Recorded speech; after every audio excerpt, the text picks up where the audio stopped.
बिस्मिल्लाहिर्रहमानिर्रहीम। आज का हमारा टॉपिक है टेम्परेचर सेंसर्स।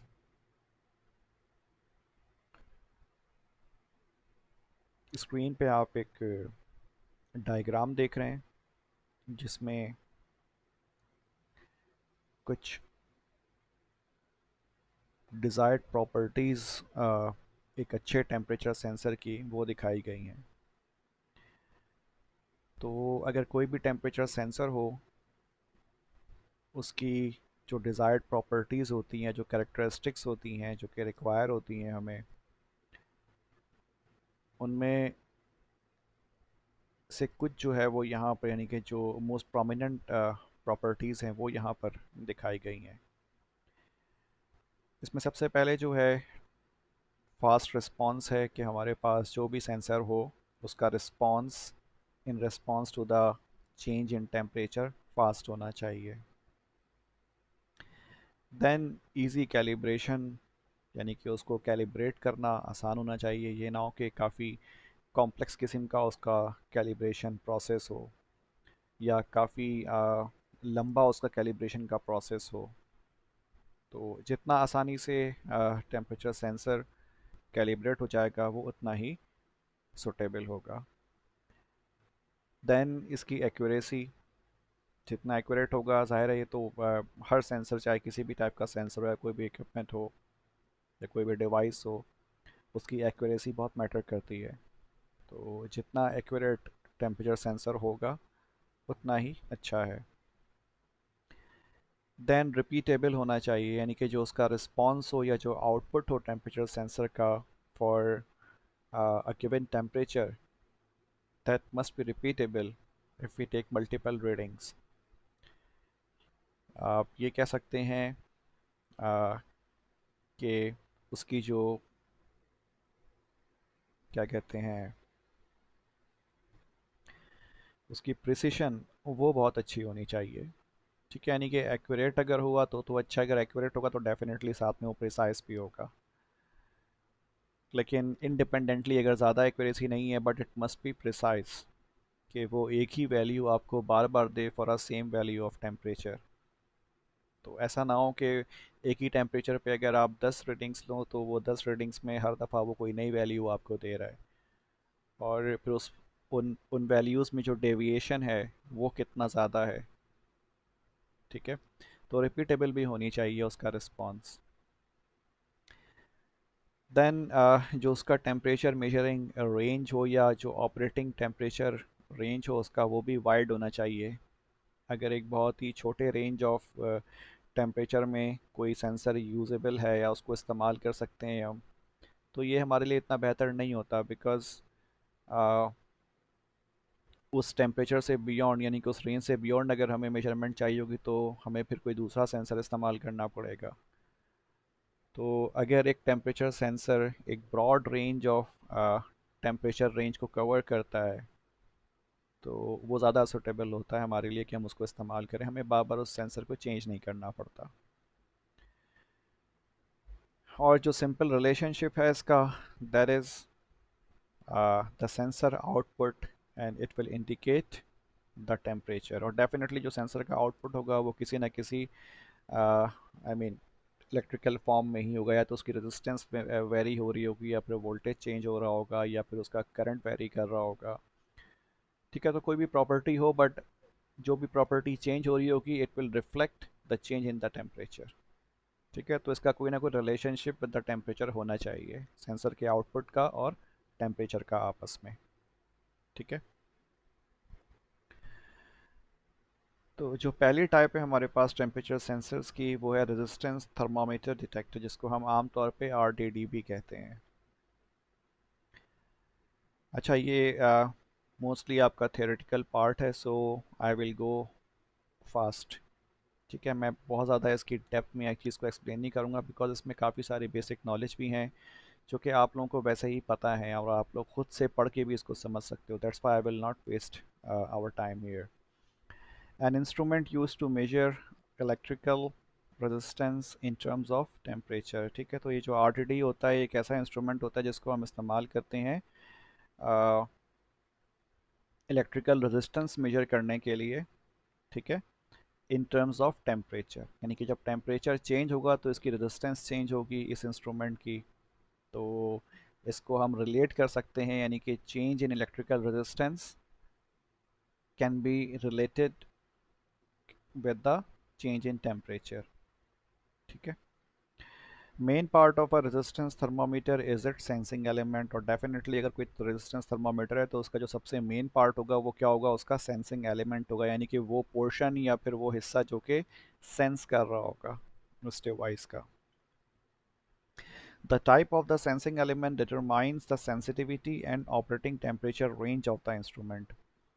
और जो सेंसिंग एलिमेंट की टाइप होती है, ठीक है, जो मेन पार्ट है रेजिस्टेंस थर्मामीटर का वो कौन सा होता है, सेंसिंग एलिमेंट। और सेंसिंग एलिमेंट किस किस्म का है, ठीक है, किस मटेरियल से बना है, उसकी कंस्ट्रक्शन क्या है, वो डिटरमाइन करती है कि उसकी सेंसिटिविटी क्या है और उसका ऑपरेटिंग टेम्परेचर रेंज क्या है, ठीक है। उसके थ्रू जो है हम उस डिवाइस का जो कि, या आई मीन उस इंस्ट्रूमेंट का जो कि रेजिस्टेंस थर्मामीटर डिटेक्टर है, ठीक है, इट्स अ डिवाइस, तो इसकी जो टेम्परेचर मेजरिंग रेंज होगी वो क्या होगी, it will be dependent upon the type of the sensing element.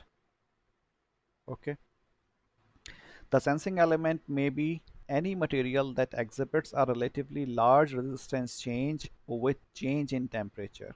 ठीक है, जो सेंसिंग एलिमेंट है वो कोई भी ऐसा एलिमेंट हो सकता है जो कि रेजिस्टेंस में ज़्यादा वेरिएशन शो करे अगर टेम्परेचर में चेंज आता है, ठीक है, in response to the change in temperature, if the sensing element is exhibiting a considerably large change in resistance, then we can consider that element as a sensing element।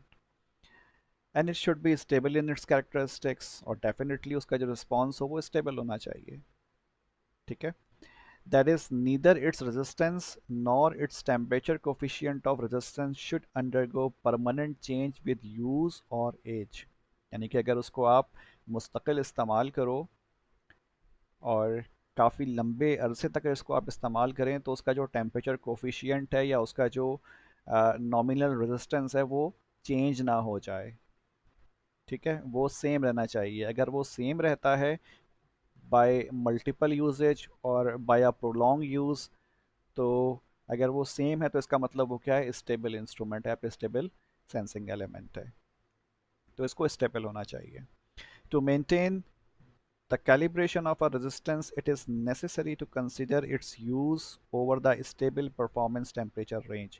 और definitely अगर हम चाहते हैं कि अगर हमने एक इंस्ट्रूमेंट को कैलिब्रेट किया है for a certain range of temperature measurement, then we must have to remain within that range of temperature, ठीक है, हमें उसी रेंज के टेम्परेचर को मेजर करने के लिए उसको इस्तेमाल करना होगा। अगर हम चाहते हैं कि हमारे इंस्ट्रूमेंट की कैलिब्रेशन आउट ना हो या उसको दोबारा रिकैलिब्रेट ना करना हो, ठीक है, या जो कैलिब्रेशन है वो काफ़ी लंबे अरसे तक कायम रहे, तो हमें उसका जो यूज़ होगा वो लिमिट करना होगा कि जहाँ पर उस इंस्ट्रूमेंट का जो परफॉर्मेंस है वो स्टेबल रहे, ठीक है, जिसके लिए उसको आपने कैलिब्रेट किया है। Sensing element is preferable to exhibit a linear change in resistance with change in temperature, ठीक है, और ऐसा सेंसिंग एलिमेंट जिसका रिस्पॉन्स लीनियर हो, ठीक है, यानी कि जिसमें चेंज इन रेजिस्टेंस और चेंज इन टेम्परेचर इन दोनों का आपस में जो रिलेशन हो वो लीनियर रिलेशनशिप हो, तो ऐसे सेंसिंग एलिमेंट को हम प्रेफर करते हैं, ठीक है, for certain range of temperature. The response time should be as low as possible, और जाहिर सी बात है जितना फास्ट उसका रिस्पॉन्स होगा सेंसिंग एलिमेंट का उतना ही वो ज़्यादा सुटेबल सेंसर होगा, ठीक है। ऐसा नहीं है कि sense I mean temperature change हुआ और उसके काफ़ी देर के बाद उसका जो रिस्पॉन्स है वो चेंज हो, ठीक है, या उसकी आउटपुट की वैल्यू चेंज हो, तो डिले नहीं आना चाहिए, ठीक है, जितना फास्ट होगा उतना ही वो रियल टाइम में आउटपुट देगा, ठीक है, और वो करेक्ट वैल्यूज दे रहा होगा।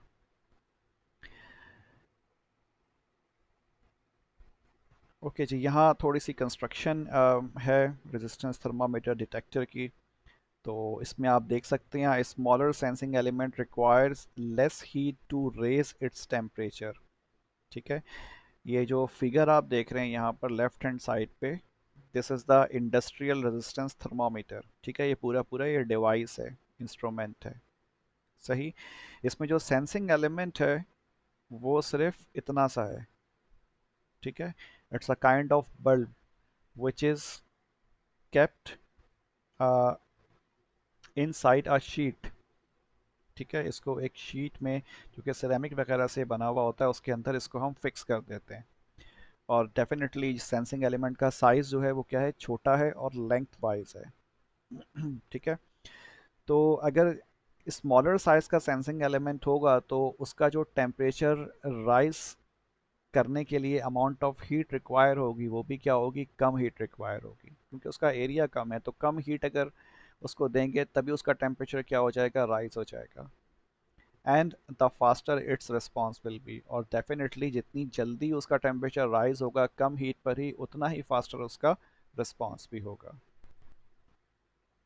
Platinum, nickel, and copper are the metals most commonly used in the temperature measuring devices। ठीक है, तो आम तौर पे ये तीन तरह के जो है जो मेटल्स होते हैं वो एज अ सेंसिंग एलिमेंट इस्तेमाल किए जाते हैं। ठीक है, यानी कि जो आप डार्क एरिया देख रहे हैं आप, इसमें जो हम मेटल यूज़ करेंगे दैट कैन बी वन और the mixture of these metals, यानी कि प्लाटिनम अलग से भी हो सकता है इंडिपेंडेंटली, निकल कॉपर भी पॉसिबल है, या फिर इनका कम्बिनेशन ही के अलॉय की फॉर्म में भी पॉसिबल है। Okay. The resistivity of platinum tends to increase less rapidly at higher temperatures than for other metals. Hence, it is commonly used material for resistance thermometers। ठीक है, जो रेजिस्टिविटी होती है प्लैटिनम की वो हायर टेम्परेचर्स के ऊपर उसमें क्या कहते हैं, जो रिस्पॉन्स होता है उसका, ठीक है, यानी कि इंक्रीज इन रेजिस्टिविटी वो कंपेयर टू अदर मेटल्स वो कम होता है। ठीक है, तो इसी वजह से जो है हम प्रेफर करते हैं कि हम प्लैटिनम को इस्तेमाल करें as a sensing element for measuring considerably higher temperatures. ठीक है, क्योंकि अगर दूसरे मेटल इस्तेमाल करेंगे तो उनमें बहुत ज़्यादा वेरिएशन आ जाती है रेजिस्टेंस में, तो वो लीनियर नहीं रह पाता हायर रेजिस्टेंस की वैल्यू हायर टेम्परेचर्स पे। The temperature range over which platinum has stability is -260 Celsius to 1100 Celsius। ठीक है, तो इस रेंज में जो है ये प्लैटिनम जो सेंसर होता है या जो आरटीटी होता है प्लैटिनम का बना हुआ, वो इस रेंज में स्टेबल परफॉर्मेंस या स्टेबल रिस्पांस प्रोवाइड करता है। The temperature sensing element, which may be nickel, copper or platinum contained in a bulb or well। ठीक है, ये जो आप पोर्शन देख रहे हैं जिसमें हमारे पास जो सेंसर मौजूद है, ठीक है, ये इन द फॉर्म ऑफ बल्ब है या फिर वेल की फॉर्म में है। ठीक है, इसको आप वेल भी कह सकते हो या इसको आप बल्ब भी कह सकते हो। ठीक है, it's a bulb which is submerged inside a well along with the balancing bridge. ठीक है, और अगर आपको याद हो जब हमने जो हमने प्रीवियस टॉपिक्स पढ़े थे जिसमें इंस्ट्रूमेंटेशन एम्पलीफायर हमने देखा था ख़ास तौर पे, तो उसमें हमने सेंसर इस्तेमाल किया था, टेम्परेचर सेंसर। तो वहाँ पे हमने ब्रिज इस्तेमाल किया था, ठीक है, सेंस करने के लिए। तो ये जो इंस्ट्रूमेंट है इसको आप अकेला इस्तेमाल नहीं करते हो, इसको along with usually this bridge इस्तेमाल करते हैं। ठीक है, बैलेंसिंग ब्रिज जैसे आप कह सकते हो। तो ये जो है इस ब्रिज में हम ख़ास तौर पे इसको इस्तेमाल करते हैं फॉर मेजरिंग द टेम्परेचर। ठीक है, ये दोनों मिलकर सिस्टम बनाते हैं। The sensing element Rs is made of a material having a high temperature coefficient। ठीक है, अब ये जो आप ब्रिज देख रहे हैं इसमें हमारे पास कितने रेजिस्टेंस मौजूद हैं, 6 रेजिस्टेंस मौजूद हैं। ठीक है, R1, R2, R5, R3, R4 and Rs। इन तमाम रेजिस्टेंस में सिर्फ ये Rs जो है दिस इज सेंसिंग एलिमेंट। ठीक है, इसी की रेजिस्टेंस जो होगी वो over the range of temperature constantly क्या होगी, चेंज हो रही होगी। ठीक है, यानी कि पर डिग्री सेल्सियस जब वेरिएशन आएगा तो इसकी रेजिस्टेंस यानी कि आर एस जो होगा इसकी रेजिस्टेंस चेंज हो रही होगी, लेकिन जो R1, R2, R3, R4 और फिर R5 जो हैं अगर इनमें वेरिएशन आती भी है तो विद द सेम रेट आएगी, तो उससे इस ब्रिज की बैलेंसिंग में कोई फर्क नहीं पड़ेगा। ठीक है, तो आर एस जो है बेसिकली यहाँ पर हमारे पास सेंसिंग एलिमेंट है। In normal practice, the sensing element is away from the indicator and its leads have a resistance say R3, R4। ठीक है, अब ये आप R1 और R2 तो देख रहे हैं और R5 भी देख रहे हैं। ठीक है, ये नॉर्मल रेजिस्टेंस है जो कि हम ब्रिज में इस्तेमाल करते हैं। जो चौथा हमारे पास है वो एक्चुअली कौन सा है, आर एस है, लेकिन इस आर एस के साथ एसोसिएट हैं कौन से, आर थ्री और आर फोर। ये R three R four basically resistance इस ब्रिज में लगी भी नहीं है। ये किसकी रेजिस्टेंस है, ये उस वायर की रेजिस्टेंस है जो कि आर एस के साथ अटैच हुआ हुआ होगा। अब जैसे आप देख रहे हैं सेंसिंग एलिमेंट है, इसके साथ जो कनेक्टिंग लीड है, ठीक है, ये कनेक्टिंग लीड है, दो निकली हुई हैं, these are the connecting lead. तो आमतौर पे जो सेंसर होता है वो काफ़ी फासले पर होता है किससे, इस ब्रिज से। तो जब वायर लंबा हो जाता है या फिर कनेक्टिंग लीड लंबी हो जाती है तो उसकी रेजिस्टेंस बढ़ जाती है। ठीक है, may be in terms of 1 ओम 2 ओम जितना भी हो या मिली ओम्स में भी, बट उसको भी काउंट करना बेहतर होता है ताकि आपका ब्रिज जो है वो बेहतर तौर पे बैलेंस हो। ठीक है, तो चूंकि काफ़ी फासला होता है बिटवीन द सेंसिंग इंस्ट्रूमेंट, ठीक है, या फिर सेंसिंग एलिमेंट या फिर सेंसर के दरमियान और इस ब्रिज के दरमियान, इसी वजह से हम उसकी रेजिस्टेंस को, यानी कि दोनों लीड्स की जो रेजिस्टेंस है आर थ्री और आर फोर की टर्म में हम इस ब्रिज में ऐड अप कर देते हैं। ठीक है, तो हम मेजर कर लेते हैं दोनों वायर की टोटल रेजिस्टेंस और फिर यहाँ पर उसको ब्रिज में अपने साथ शामिल कर लेते हैं कैलकुलेशन में। ठीक है, when no current flows through the galvanometer, the normal principle of Wheatstone's bridge states the ratio of resistance is। ठीक है, और जब normal I mean current flow हो रहा होगा गैल्वानोमीटर से, आई मीन जो आई मीन नो करंट, तो उस वक्त क्या होगा, बैलेंस्ड होगा ब्रिज। ठीक है, और बैलेंस कंडीशन की हमारे पास इक्वेशन क्या होती है, ये इक्वेशन होती है, ये हम बहुत अच्छी तरह जानते हैं कि ये कैसे आती है। ठीक है, R one upon R two, यानी कि इन दोनों रेजिस्टेंस का रेशियो बराबर किसके होगा, इन रेजिस्टेंस के रेशियो के। ठीक है, तो चूंकि ये तीन रेजिस्टेंस जो हमारे पास सीरीज में है तो इसीलिए हमने इसको ऊपर सीरीज में ऐड अप किया हुआ है, divide by R five. Okay, it's very simple.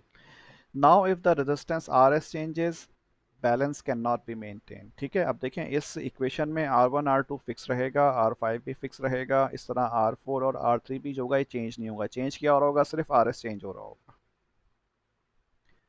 तो चूंकि ये आर एस चेंज हो रहा होगा in response to the change in temperature, that's why this balance will no longer remain if the temperature deviates from its balancing condition, from its balancing value, या इसकी जो जिस टेम्परेचर पे आपने set किया हुआ होता है ब्रिज को, ठीक है, या बैलेंस किया हुआ था, अगर उससे थोड़ा बहुत भी टेम्परेचर ऊपर नीचे होगा तो फिर ये बैलेंसिंग कंडीशन आउट हो जाएगी इसकी, और आपके पास आउटपुट के ऊपर ही कुछ ना कुछ वोल्टेज दे रहा होगा। ठीक है, अच्छा जी, almost all metals have a positive temperature coefficient.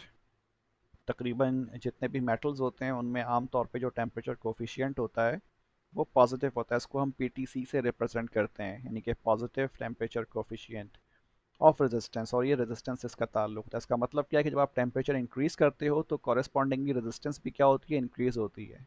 That's why we call it positive temperature coefficient, but not always. There are some elements in which we have negative temperature coefficient as well, जिसको हम NTC elements कहते हैं या NTC resistance कहते हैं। उसमें क्या होता है कि जब आप टेम्परेचर इंक्रीज करते हो तो रेजिस्टेंस डिक्रीज हो जाती है। ठीक है, एक इनवर्स रिलेशनशिप होता है between the temperature and the resistance in NTCs, but in PTCs we have direct relationship. When we increase the resistance, correspondingly the resistance also increases। ठीक है, जब हम टेम्परेचर इंक्रीज करेंगे तो रेजिस्टेंस भी क्या होगा, इंक्रीज हो जाएगा इन PTCs। तो वो मटेरियल्स कौन से हैं यूजुअली जो कि एनटीसी वाले होते हैं, वो कार्बन जर्मेनियम होते हैं, और जो मेटल्स होते हैं आमतौर पे वो पीटीसीज होते हैं। ठीक है, तो so usually metals are PTCs and the semiconductors like carbon germanium, these are considered as NTCs। Now, the relationship between temperature and resistance of conductors in the temperature range near 0 degree Celsius can be calculated using the equation this। ठीक है, अगर हमें जो relationship अगर क्या कहते हैं temperature और रेजिस्टेंस ऑफ कंडक्टर के अगर देखना हो, ठीक है, तो वो रिलेशनशिप बेसिकली क्या है हमारे पास, ये वाली होती है, यानी कि R T is equals to R reference multiply by one plus delta, sorry one plus alpha into delta T. ठीक है, तो इसमें जो रिलेशनशिप है बेसिकली वो किसके दरमियान है, आर टी। ठीक है, R T is the resistance of conductor at temperature T degree Celsius. ठीक है, जो रेजिस्टेंस हम मेजर करेंगे एट टी डिग्री सेल्सियस, ठीक है, it's not the reference one, this is the change in temperature, या फिर राइज होगा या फिर डिक्रीज हो जाएगा। तो उस टी पे अ, जो रेजिस्टेंस होगी, यानी कि at at at a certain temperature, ठीक है, जो कि टी होगा, उस पर जो रेजिस्टेंस होगी उसको हम आर टी कहेंगे कंडक्टर की। देन आर रेफरेंस, ठीक है, रेफरेंस जो है हमारे पास, resistance of the reference temperature usually 0 degree Celsius. ठीक है, और जो रेफरेंस होता है हमारे पास वो 0 डिग्री सेल्सियस पे होता है, यानी कि 0 डिग्री सेल्सियस पे जो एलिमेंट है या जो कंडक्टर है उसका रेजिस्टेंस क्या था। ठीक है, तो 0 डिग्री को हम एज अ रेफरेंस आमतौर पे कंसिडर कर रहे होते हैं फॉर अ कंडक्टर। ठीक है, उसका reference register resistance. Then alpha is the temperature coefficient of resistance. ठीक है, और ये जो अल्फा होता है इसका टेम्परेचर कोफिशिएंट होता है, मींस इसको आप रजिस्टिविटी भी कह सकते हो एक तरीके से, कि अगर आप रेजिस्टेंस, अगर आप टेम्परेचर चेंज करो पर डिग्री सेल्सियस के हिसाब से तो उसमें कितना फ़र्क पड़ता है रेजिस्टेंस में। Then delta T is the difference between operating and reference temperature. ठीक है, और डेल्टा टी क्या होगा, difference between operating and reference temperature. तो रेफरेंस अगर हम 0 डिग्री लेते हैं तो जो डेल्टा टी होगा वो जाहिर सी बात है फिर कोई भी ऑपरेटिंग टेम्परेचर होगा वो हो जाएगा, यानी कि अगर अभी 25 डिग्री सेल्सियस है हमारे पास रूम टेम्परेचर, 25 - 0 डिग्री, इसका मतलब डेल्टा टी 25 ही होगा। ठीक है, if we are considering the reference as 0 degree Celsius. ठीक है, तो ये इसका फार्मूला की या फिर एक्सप्रेशन जो है इसकी एक्सप्लेनेशन थी। A high value of alpha is desired in a temperature sensing element. ठीक है, ये जो अल्फा है इसकी हमें हाई वैल्यू रिक्वायर होती है। ठीक है, क्योंकि ये जितना हाई होगा उतना ही उसका रिस्पॉन्स या फिर उसकी सेंसिटिविटी वो ज़्यादा होगी, यानी कि change in resistance with the change in temperature. ठीक है, यानी कि टेम्परेचर 1 डिग्री सेल्सियस चेंज हुआ, उसके रिस्पॉन्स में अगर रेजिस्टेंस ज़्यादा चेंज हो जाता है तो इसका मतलब उसकी जो रिस्पॉन्सिविटी या उसकी जो सेंसिटिविटी है वो क्या है, बेहतर है। ठीक है, तो कम चेंज ऑफ टेम्परेचर पे अगर ये ज़्यादा चेंज इन रेजिस्टेंस शो करे तो इसका मतलब उसकी सेंसिटिविटी क्या होगी, ज़्यादा हो जाएगी। तो ये आमतौर पर रिक्वायर्ड होता है।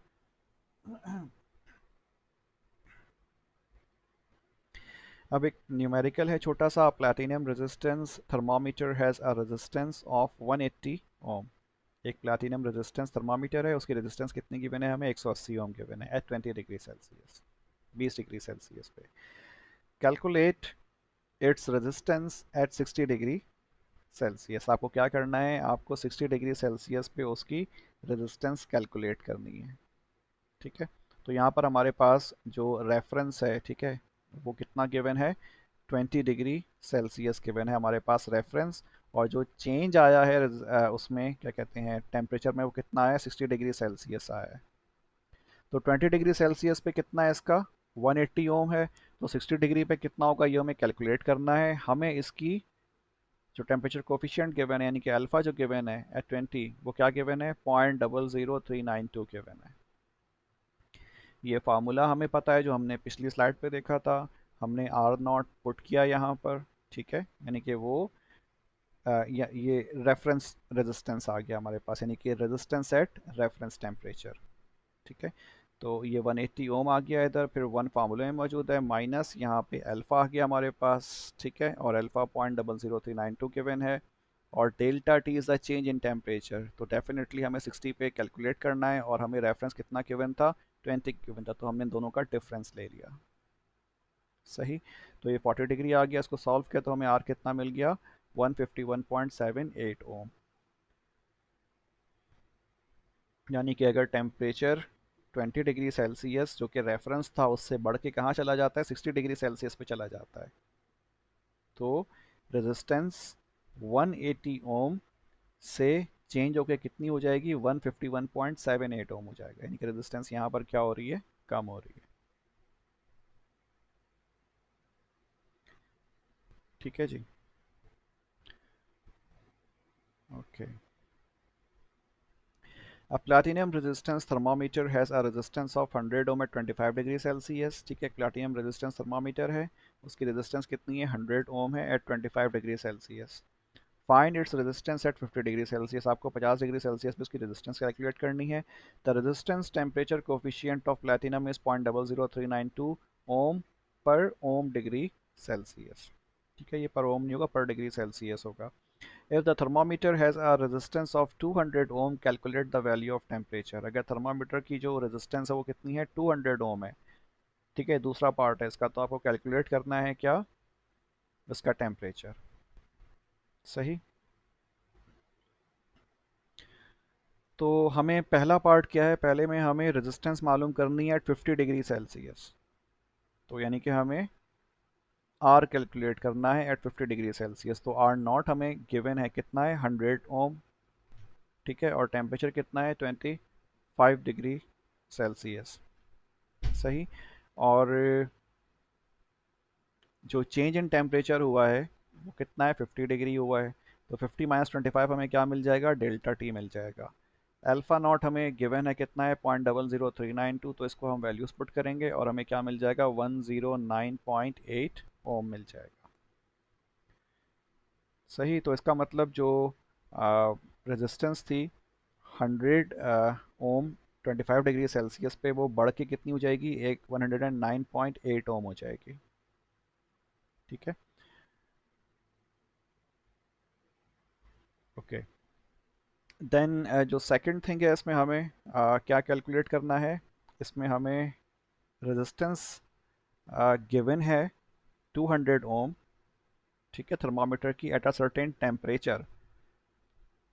सही। तो हमें टी कैलकुलेट करना है, हमें आर गिवन है, तो यहाँ पर इसीलिए हमने क्या किया, यहाँ पे हमने आर की जगह पर 200 पुट कर दिया, because now we know the value of resistance at certain temperature. और सर्टेन टेम्परेचर क्या होगा, T2 हमने अज्यूम कर लिया। ठीक है, T2 अज्यूम कर लिया, T2 माइनस 25 हमने किया, और फिर ये वैल्यूज वही सेम वैल्यूज पुट कर दी हैं, और हमने क्या कैलकुलेट कर लिया है, सिर्फ T2 निकाल लिया। T2 is 280 degree Celsius. सही है जी, यानी कि 25 डिग्री सेल्सियस पे 100 ओम था, तो 280 डिग्री सेल्सियस पे इसकी रेजिस्टेंस क्या हो जाएगी, 200 ओम हो जाएगी, बढ़ जाएगी। ओके।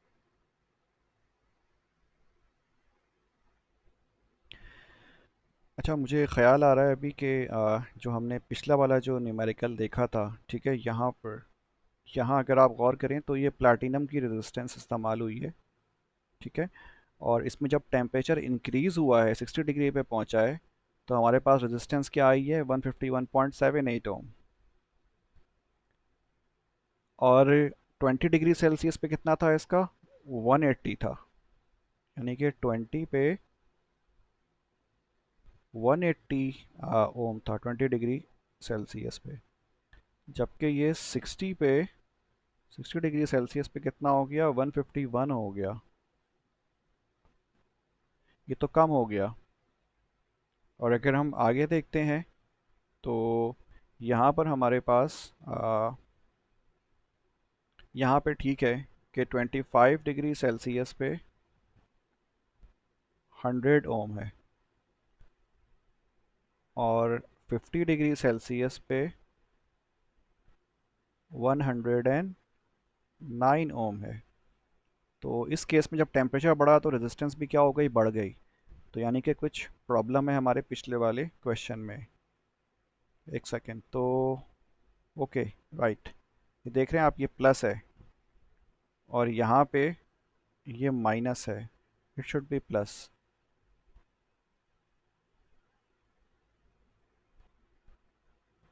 सही है जी। तो अगर ये प्लस होगा हमारे पास, तो उस हिसाब से फिर अगर इसको हम सॉल्व करेंगे तो ये क्या बन जाएगा, R is equals to 180 multiply by 1.1568, ठीक है, क्योंकि ये प्लस हो जाएगा, तो जब प्लस होगा तो ये बनेगा, और इसको अगर हम सॉल्व करते हैं तो हमारे पास जो वैल्यू आती है, just let me calculate it.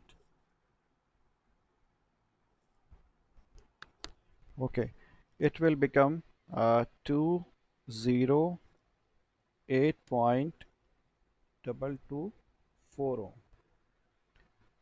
ठीक है। तो ये गलत है, कितना आ जाएगा यहाँ पर, 208.224 ओम, ठीक है। तो इसको आप प्लस में कन्वर्ट कर लीजिएगा खुद से, ठीक है। मैं यहाँ इसको रिमूव कर रहा हूँ। ओके जी, तो ये अब आई होप आप लोग कर लेंगे, खुद से समझ में आ गया होगा। So this was our RTD. Now the next type of thermal sensor is thermistor, ठीक है, जो कि बहुत ज़्यादा commonly इस्तेमाल होता है। The electrical resistance of most materials changes with temperature. Very simple statement, ठीक है। जो electrical resistance होती है ज़्यादातर materials की, वो temperature के साथ क्या होती है, change होती है। By selecting materials that are very temperature sensitive, devices that are useful in temperature control circuits and for temperature measurements can be made. Okay. Thermistor, which is the short form of thermally sensitive resistor, are non-metallic resistors, ठीक है। जो thermistors होते हैं वो non metallic resistors होते हैं, जबकि अगर आपने देखा हो जो आरटीडीज थे वहाँ पर हम मेटल इस्तेमाल कर रहे थे, ठीक है। प्लैटिनम, निकल, कॉपर, ये चीज़ें हम यूज़ कर रहे थे, जबकि थर्मिस्टर कौन से होते हैं, ये नॉन मेटालिक होते हैं। और इसमें हम आमतौर पे क्या इस्तेमाल करते हैं, सेमी कंडक्टर मटीरियल इस्तेमाल करते हैं, ठीक है। Made by sintering mixtures of metallic oxides such as manganese, nickel, cobalt, copper and uranium, ठीक है। तो इसमें हम क्या करते हैं, इसमें हम सेमीकंडक्टर मटेरियल इस्तेमाल करते हैं, और non metallic resistor semiconductor materials, ठीक है। और इसको हम कैसे बनाते हैं, by sintering mixtures of metallic oxides, ठीक है। जो मेटेलिक ऑक्साइड्स होते हैं उनके मिक्सचर को हम सिंटर करते हैं, ठीक है। Sinter is a process in which the powder of certain elements is highly I mean compressed under high temperature, ठीक है। अगर आप हाई टेम्परेचर पे अगर आप मिक्सचर ऑफ डिफरेंट एलिमेंट्स को अगर आप प्रेस करो, ठीक है, तो वो पाउडर से कन्वर्ट किस में हो जाता है, एक सॉलिड पैलेट की फॉर्म में कन्वर्ट हो जाता है। सही है जी, इस तरह ये निकल है, कोबाल्ट है, कॉपर है, अगर हम इनका मिक्सचर लें, इनके पाउडर का, और इनके मिक्सचर को अगर हम हाई टेम्परेचर पे बहुत ज़्यादा अंडर प्रेशर इसको करें, या इसके ऊपर प्रेशर अप्लाई करें इनकी कम्बिनेशन को, तो ये प्रोसेस क्या कहलाएगा, सिंटरिंग कहलाएगा। सिंटरिंग की मदद से क्या होता है, ये पिघलते नहीं है, ये बगैर पिघले ही क्या होता है, यानी कि मेल्ट हुए बगैर ये आपस में फ्यूज़ हो जाते हैं, ठीक है। इस फ्यूजन को हम सिंटरिंग कहते हैं। ये सॉलिड पैलेट्स की फॉर्म में कन्वर्ट हो जाते हैं। Okay, thermistors have both negative temperature coefficient NTC and positive temperature coefficient PTC, that is resistance decreases or increases respectively as temperature rises, ठीक है। आपको पहले हम डिस्कस कर चुके हैं कि what is NTC and what is PTC. They are suitable for use only up to about 800 degree Celsius, ठीक है। इसको हम बहुत ज़्यादा हाई टेम्परेचर पे इस्तेमाल नहीं कर सकते, इसकी रेंज आमतौर पे 800 डिग्री सेल्सियस तक ही होती है। In some cases, the resistance of NTC thermistors at room temperature may decrease by 5% for each 1 degree Celsius rise in temperature, ठीक है। कि कुछ केसेस में क्या होता है कि जो रेजिस्टेंस होता है एनटीसी थर्मिस्टर्स का रूम टेम्परेचर पे, ये क्या हो सकता है, डिक्रीज हो सकता है 5%, ठीक है, for each 1 degree Celsius rise in temperature, ठीक है। यानी कि अगर 1 डिग्री सेल्सियस का फ़र्क पड़ेगा या टेम्परेचर बढ़ेगा, तो इसका जो रेजिस्टेंस होगी, ठीक है, थर्मिस्टर की एनटीसी की, वो क्या होगी, 5% डिक्रीज़ हो जाएगी, जो उसकी वैल्यू रूम टेम्परेचर पे होगी, यानी कि रूम टेम्परेचर पे एनटीसी की रेजिस्टेंस की जो भी वैल्यू होगी उसमें 5% तक कमी आ सकती है पर degree Celsius rise in temperature. Because यहाँ पे क्या, ये टाइप कौन सा है, एनटीसी है। एनटीसी का मतलब नेगेटिव कोफिशिएंट है इसका, कि जब टेम्परेचर बढ़ेगा तो इसकी रेजिस्टेंस क्या हो जाएगी, कम हो जाएगी। तो रूम टेम्परेचर पे जो इसका टेम्परेचर होगा या फिर जो रेफरेंस टेम्परेचर पे इसका जो रेजिस्टेंस होगा उसमें 5% तक क्या हो सकती है, कमी वाक़ हो सकती है पर degree Celsius rise in temperature पे। ठीक है, तो ये काफ़ी ज़्यादा सेंसिटिव है। The high sensitivity to temperature changes makes the thermistor extremely useful for precision temperature measurements, control and compensation. ठीक है, और because it is very highly sensitive device, तो इसी वजह से हम क्या करते हैं, इसको हम जो प्रिसिशन टेम्परेचर मेजरमेंट जो एरियाज होते हैं वहाँ पर हम इसको इस्तेमाल करते हैं। ठीक है, जहाँ पे बहुत थोड़े बहुत टेम्परेचर की वेरिएशन का हमें पता लगाना होता है। यानी कि 1 डिग्री तो बड़ा हो जाता है। ठीक है, 1 डिग्री से कम भी अगर हम मेजर करना चाहें, मीन्स 0.5 डिग्री सेल्सियस अगर चेंज आए तो वहाँ पे 5% था 1 डिग्री पे, तो कम से कम ये 2.5% तो हमें मालूम हो जाएगा कि इतना रेजिस्टेंस में वेरिएशन आएगी। तो जहाँ पे जो छोटी बहुत वेरिएशन क्या कहते हैं टेम्परेचर की हो रही हो और उसको हमें डिटेक्ट करना हो या फिर मेजर करना हो, तो फिर वहाँ पर हम थर्मिस्टर इस्तेमाल करते हैं आमतौर पे। NTC or negative temperature coefficient thermistor is a device whose resistance decreases with increase in temperature. Okay, these types of resistor usually exhibit a large, precise and predictable decrease in resistance with increase in temperature. ठीक है, ये जो resistors होते हैं ये एक large और precise predictable decrease show करते हैं resistance में with the increase in the temperature। क्योंकि जो भी डिवाइस होती है या जो भी सेंसर होता है उसका हम एक रेफरेंस प्लॉट या फिर रेफरेंस ग्राफ हम ड्रॉ करके रखते हैं।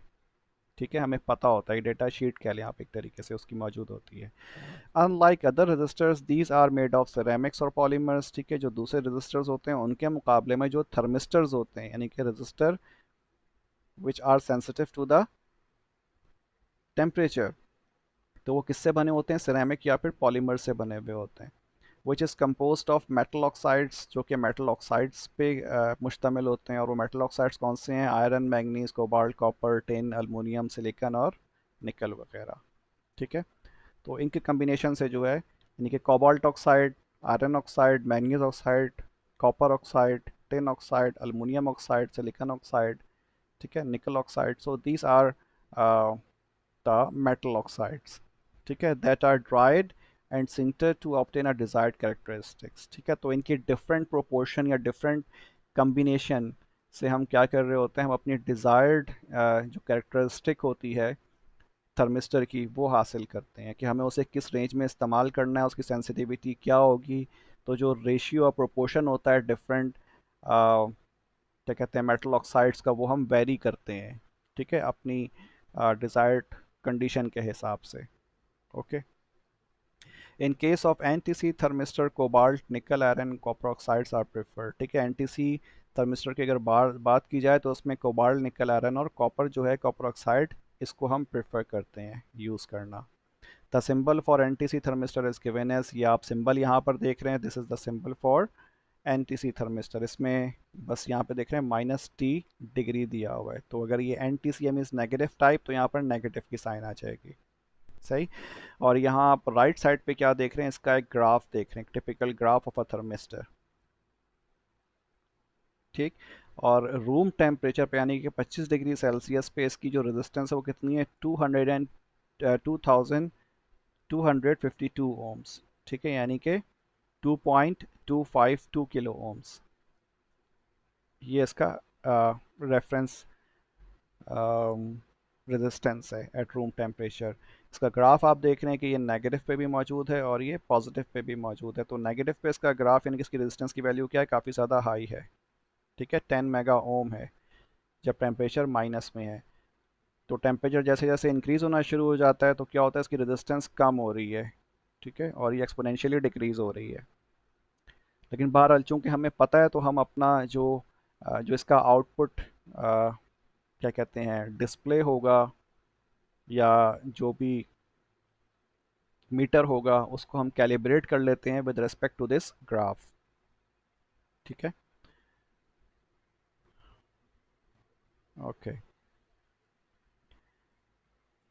Now this is PTC. इससे पहले हमने एनटीसी देखा था, ठीक है, उसमें नेगेटिव टेम्परेचर कोफिशिएंट था। अब ये क्या है, पीटीसी थर्मिस्टर है, ठीक है, positive temperature coefficient thermistor.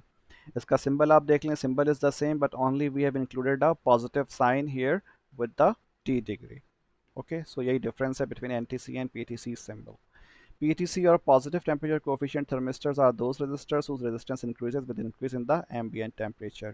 PTC thermistors are grouped according to their structure, materials used and their manufacturing process। जाहिर सी बात है, जो मटेरियल इस्तेमाल होता है, जिस प्रोसेस से हम उसको बना रहे होते हैं, जो स्ट्रक्चर होता है, उसी पे बेस कर रहा होता है क्या चीज़, पीटीसी। तो पीटीसी की फिर मल्टीपल टाइप्स होती हैं। तो पहली टाइप है वो कौन सी है, सिलिस्टर्स। ठीक है, यानी कि पीटीसी थर्मिस्टर की जो पहली टाइप है वो कौन सी है, सेलेस्टर है। Silistors are PTC thermistors that belong to the first group according to the material used and structure. ठीक है, यानी कि जो मटेरियल इस्तेमाल किया जाता है और जो इसका स्ट्रक्चर होता है, उसमें जो पहली, उसकी वजह से क्या होता है, इसको हम पहली टाइप में शुमार करते हैं, जिसको सेलेस्टर कहते हैं। They use silicon as the semiconductor and have linear characteristic. ठीक है, इसमें जो है हम सिलिकन इस्तेमाल करते हैं, यानी कि सिलिकन ऑक्साइड का होता होगा ये।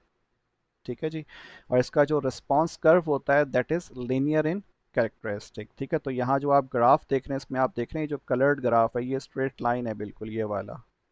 ठीक है, this is the graph for silistor, it's a linear graph. ठीक है, और लीनियरली क्या हो रहा है, इंक्रीज हो रहा है, ऑल दो केस में with the increase in temperature कोई खास रेजिस्टेंस में वेरिएशन नहीं है। ठीक है, ये बहुत कम वेरिएशन है। तो इसका मतलब इसकी जो सेंसिटिविटी होगी वो इतनी ज़्यादा अच्छी नहीं होगी, मींस पर डिग्री चेंज इन टेम्परेचर पे इसका जो रिस्पॉन्स होगा in terms of change in resistance वो ज़्यादा नहीं होगा।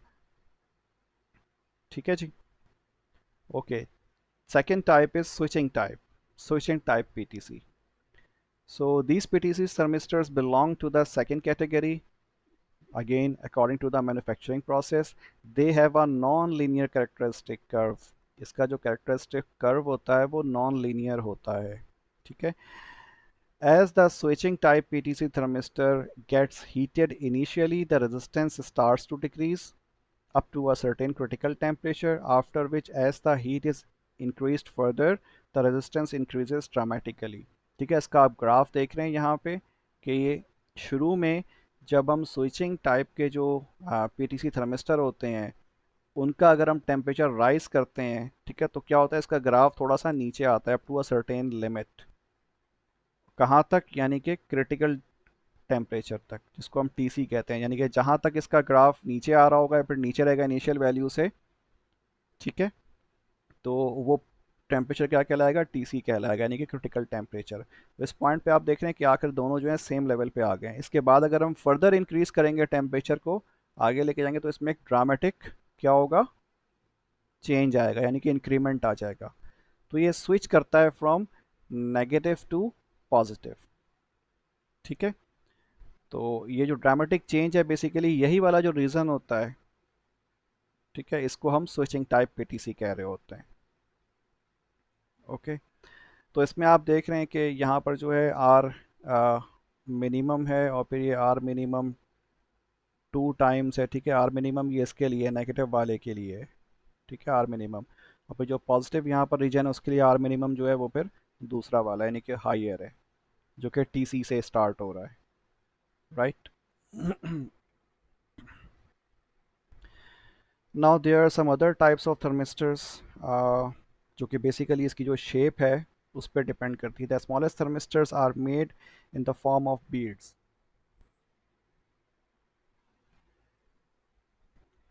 Some are as small as 0.15 millimeter in diameter having resistance from 300 ohm to 100 ohm। ठीक है, ये जो आप चौथी टाइप देख रहे हैं this is the bead type.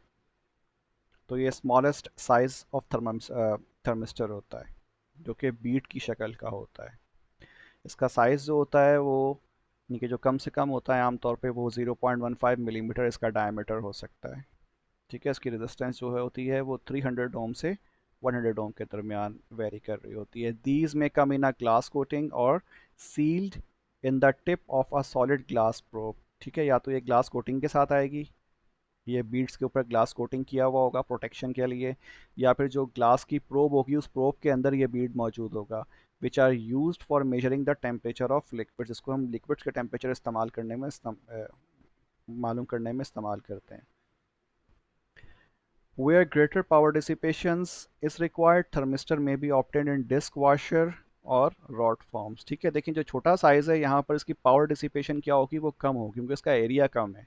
जितना एरिया कम है उतना ही इसका इंटरेक्शन विद द एनवायरनमेंट कम होगा, तो इसकी जो हीट डिसिपेशन एबिलिटी होगी वो because of the smaller area वो कम होगी। ठीक है, तो इसका मतलब हम इसको हायर टेम्परेचर मेजर करने के लिए इस्तेमाल नहीं कर सकते। सही है, इसको हम वहाँ इस्तेमाल करेंगे जहाँ पर टेम्परेचर ज़्यादा ना हो, बिकॉज इसकी जो हीट डिसिपेशन कैपेबिलिटी होगी वो कम होगी because of the lesser area. तो अगर हमें ज़्यादा क्या कहते हैं पावर डिसिपेट करनी हो, ठीक है, थर्मिस्टर की, तो हम उसको किस शक्ल में बना सकते हैं, डिस्क टाइप में, वॉशर में, या फिर रॉड फॉर्म में। तो ये तीनों फॉर्म्स जो हैं इनकी फिगर आप यहाँ पे देख रहे हैं, डिस्क टाइप, रॉड टाइप और वॉशर टाइप। ठीक है, these thermistors are made by pressing thermistors material under several tons of pressure in a round die to produce flat pieces of 1.25 to 25 millimeter in diameter। ठीक है, तो ये आपको dimensions given है, 1.25 से 25 मिलीमीटर तक इसका डायमीटर होगा, 0.25 से 0.75 मिलीमीटर थिक इसकी थिकनेस हो जाएगी। ठीक है जी, having resistance values of 1 ohm to 1 mega ohm. ठीक है, इसकी रेजिस्टेंस वैल्यू भी हाई है, which are sintered and coated with silver on two flat surfaces. ठीक है, तो पहली बात कि इसको हम सिंटरिंग करते हैं, सिंटरिंग के लिए हम जो प्रेशर अप्लाई करते हैं वो सेवरल टन्स हो सकता है। ठीक है, तो हम टन्स का प्रेशर इसके ऊपर अप्लाई करते हैं, सेवरल टन्स का। तो इसका साइज गिवन है, इसकी थिकनेस भी यहाँ पर गिवन है। ठीक है, और दोनों फ्लैट सरफेसेस के ऊपर हम क्या करते हैं, कोटिंग करते हैं किसकी, सिल्वर की। Right, rod thermistors are extruded through dies to make long cylindrical units of 1.25, 2.75 and 4.25 millimeter in diameter and 12.5 to 50 millimeter long। ठीक है जी, तो पहला जो टाइप थी वो डिस टाइप हो गई, जिसको हम सेवरल टन से प्रेस करते हैं, और जो सेकंड टाइप है हमारे पास वो रॉड थर्मिस्टर है। इसमें हम एक्सट्रूड करते हैं, एक्सट्रूड का मतलब क्या होता है, खींचना होता है या उभारना होता है। तो इसमें हम प्रेशर अप्लाई नहीं करेंगे, यानी कंप्रेसिव फोर्स नहीं होगी इसमें, क्या होगी, एक्सटेंसिव फोर्स होगी, इसको हम एक्सटेंड करेंगे। ठीक है, यानी कि खींचेंगे।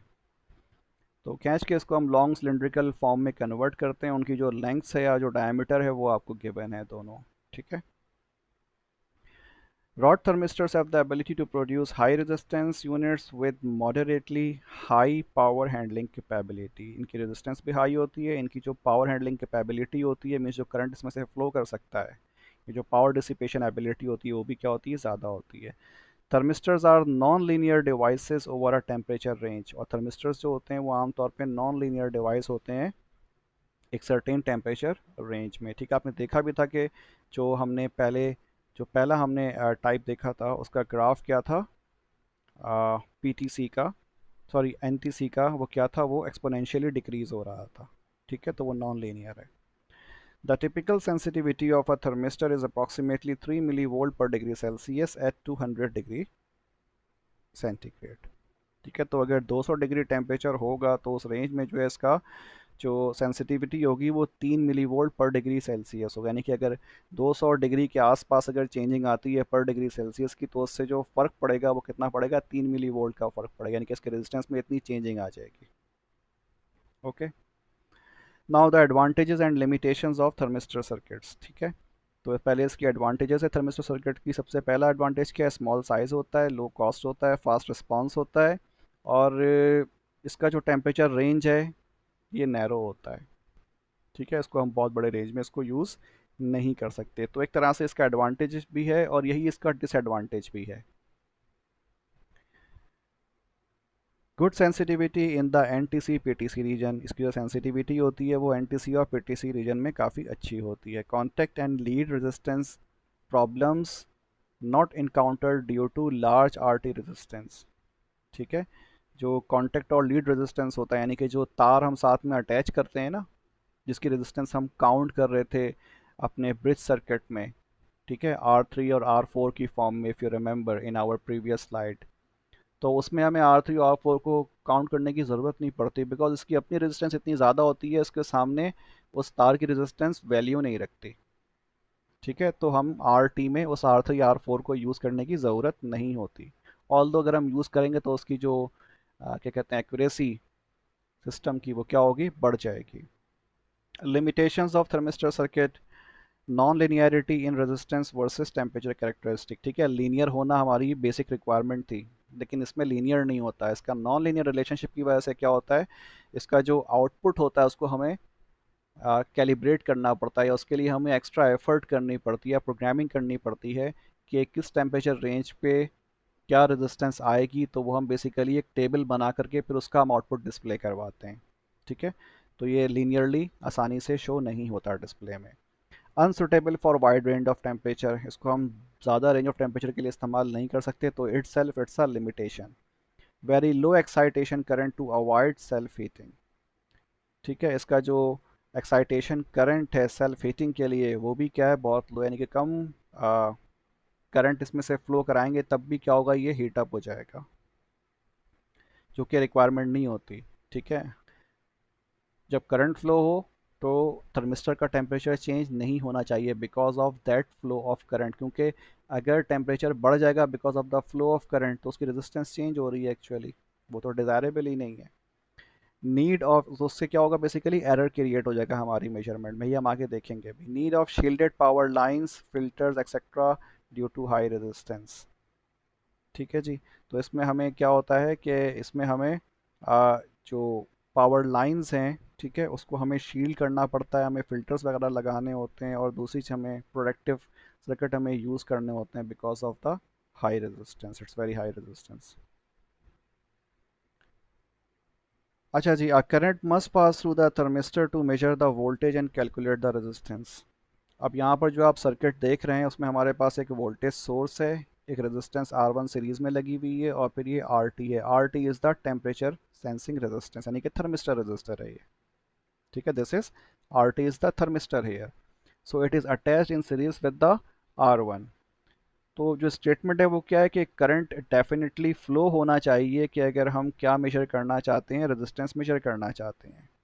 ठीक है, सॉरी, इस अगर हम वोल्टेज मेजर करना चाहते हैं एट द आउटपुट, तो आउटपुट हमारे पास क्या है, output basically voltage across this RT है, यानी कि थर्मिस्टर के अक्रॉस जो वोल्टेज है वो ही चेंज होगा ना। तो उसके लिए क्या है, उसके लिए हमें लाजमी बात है कि करंट फ्लो होना चाहिए थोड़ा बहुत। The current flowing through the thermistor generates heat because the thermistor dissipates electrical power. तो जब ये करंट आई इस RT में से फ्लो होगा तो क्या होगा, ये हीट प्रोड्यूस करेगा। ठीक है, और फिर वो हीट जो है वो कहाँ पर, इन्वायरमेंट में जाएगी, यानी कि डिसिपेट हो रही होगी, तो इसका मतलब जो इलेक्ट्रिकल एनर्जी है वो in the form of heat convert हो रही है, and that heat has to be dissipated in the environment. ठीक है, तो बेसिकली क्या हो रहा है, आपकी पावर जो हो रही है वो यहाँ पर ज़ाया हो रही है, और साथ में एक और चीज़ हो रही है कि आपका जो थर्मिस्टर है, ठीक है, वो क्या हो रहा है, वो गर्म हो रहा है because of the flow of current. तो देखें, अगर हमारे पास let suppose room temperature 25 degree Celsius है, ठीक है, और हमने इसमें से एक करंट फ्लो कराया आई करंट, तो जब इसमें से आई करंट फ्लो होता है तो इसका टेम्परेचर क्या होता है, बढ़ जाता है। तो 25 तो इन्वायरमेंट का था, तो इन्वायरमेंट की वजह से इस RT का रेजिस्ट जो टेम्परेचर होगा वो भी क्या होगा, 25 होगा।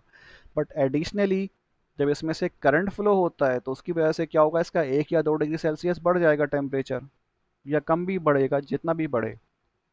तो वो क्या हुआ, टेम्परेचर बढ़ गया, उसकी वजह से क्या हुआ, इसकी रेजिस्टेंस में ज़्यादा वेरिएशन आएगी, जो कि इस 25 डिग्री सेल्सियस पे होनी चाहिए थी।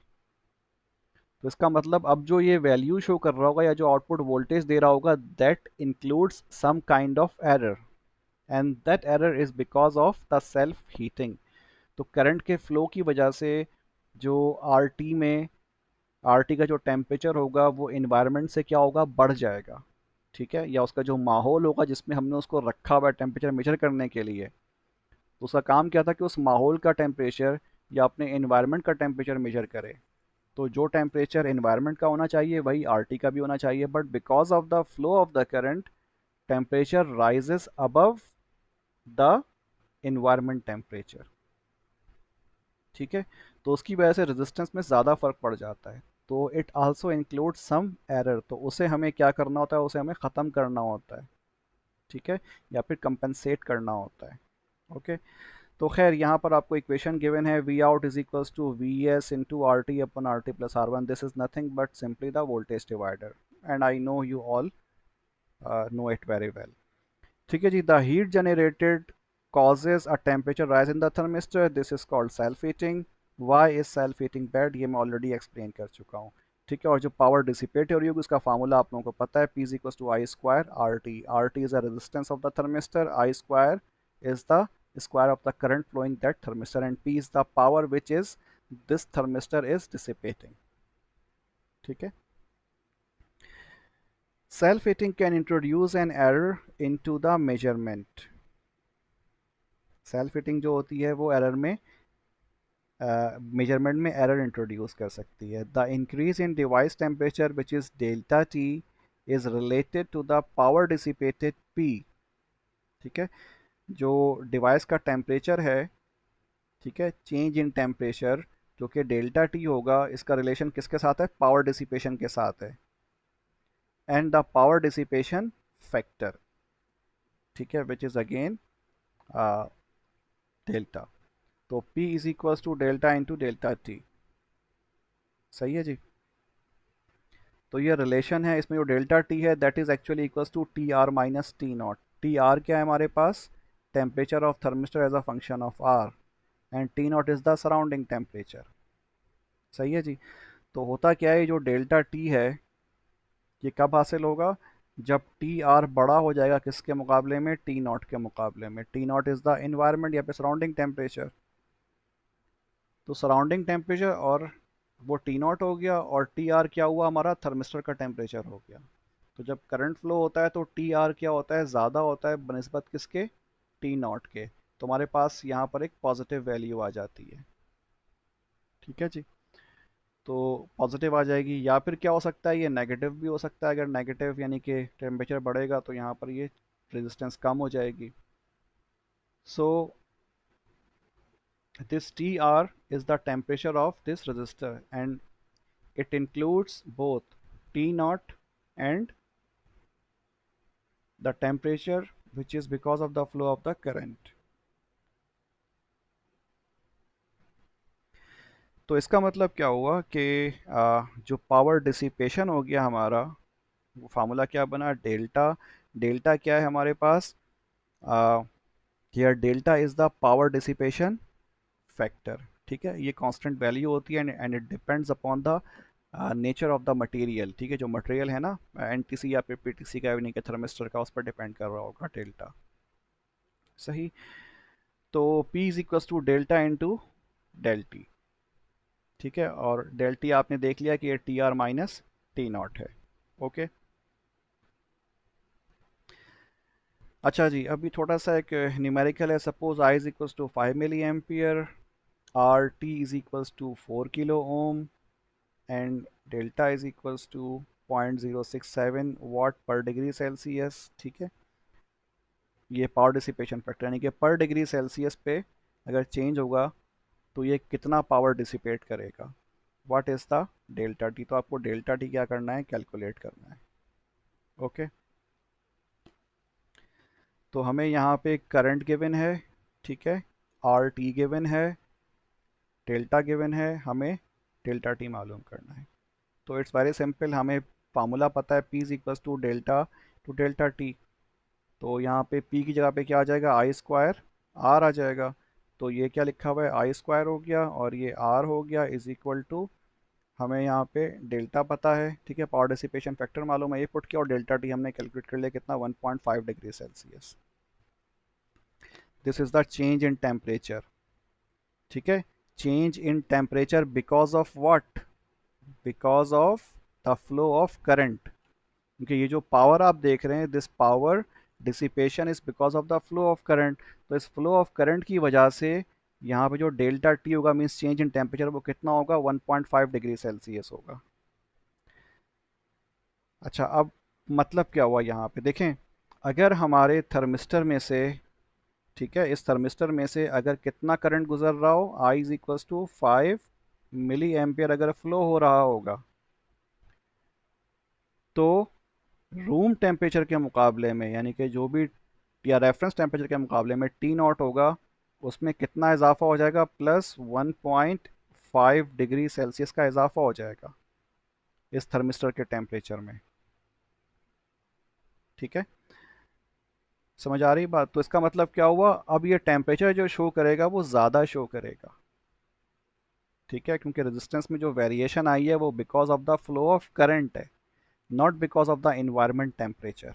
ठीक है, अगर इस फार्मूले में आप देखें भी, तो अगर हमारे पास जो रेजिस्टेंस है टी आर, अगर ये बराबर टी नॉट के हो जाए, इसका मतलब करंट की वजह से यहाँ पर कोई वेरिएशन नहीं आई है, टी आर वो सेम है, टी आर और टी नॉट, तो यहाँ पे पावर डिसिपेशन नहीं हो रही होगी, क्योंकि करंट फ्लो नहीं हो रहा। लेकिन जब भी करंट फ्लो होगा तो थोड़ी बहुत पावर डिसिपेशन तो होगी, तो वो कितनी होगी, ठीक है, वो पी डिफाइन करेगा। सही है जी।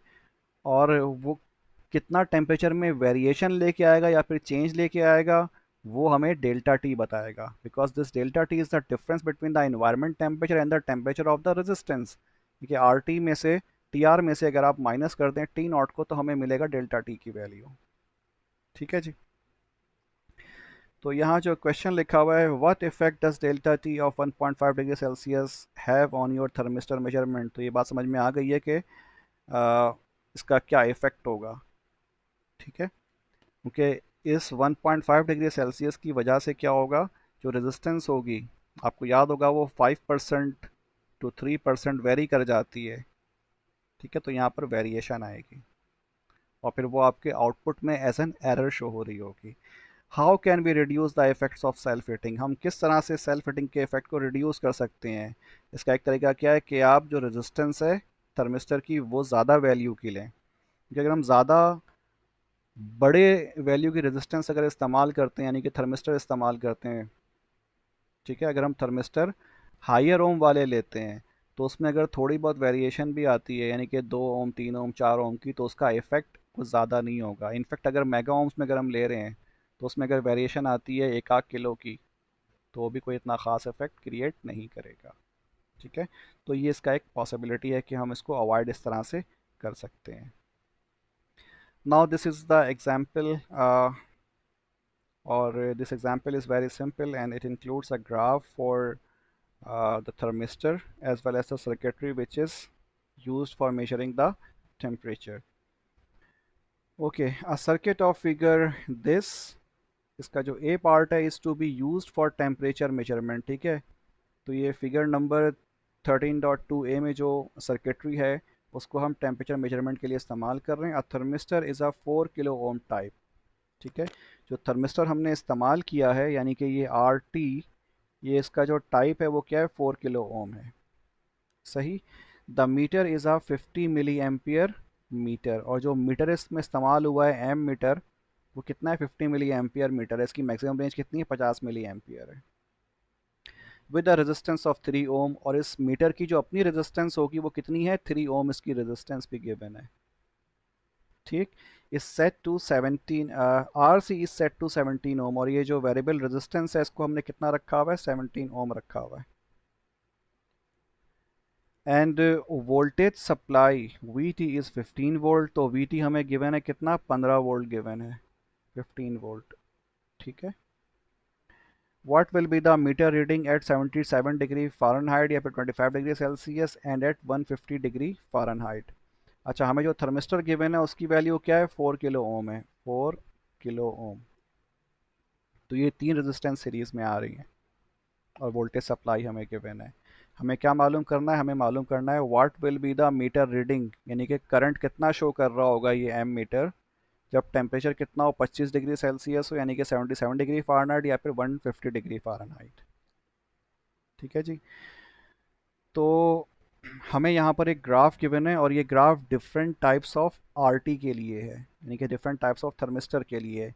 तो ये जो पहला आप देख रहे हैं 100 kilo ohm, this is first type of RT, यानी कि थर्मिस्टर जिसकी नॉमिनल रेजिस्टेंस क्या है, 100 किलो ओम है।